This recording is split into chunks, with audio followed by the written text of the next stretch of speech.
కళ్యాణలక్ష్మి చెక్కులు పంపిణీ చేయనీయకుండా ప్రభుత్వం తనను అడ్డుకుంటోందని బీఆర్ఎస్ ఎమ్మెల్యే పాడి కౌశిక్ రెడ్డి మండిపడ్డారు.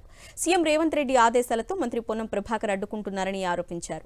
కళ్యాణలక్ష్మి చెక్కులు స్థానిక శాసనసభ్యుడు పంపిణీ చేయొచ్చని హైకోర్టు ఆదేశాలు ఇచ్చిందన్నారు కౌశిక్ రెడ్డి. ఈ ప్రభుత్వానికి హైకోర్టు మొట్టకాయలు నిన్న వేయడం జరిగింది.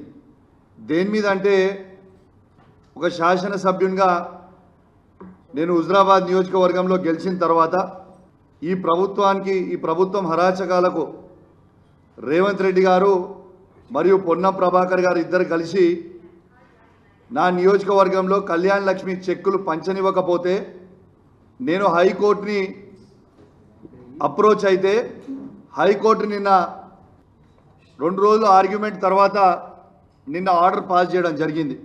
ఇది హైకోర్టు ఆర్డర్. నిన్న ఎమ్మెల్యే ఇస్ ఫైనల్ జియోని ఖచ్చితంగా అధికారులు ఫాలో కావాలి. కలెక్టర్ గారు, ఆర్డీఓలు, ఎంఆర్ఓలు ఖచ్చితంగా ఫాలో కావాలని నిన్న హైకోర్టు ఆర్డర్ కూడా ఇవ్వడం జరిగింది.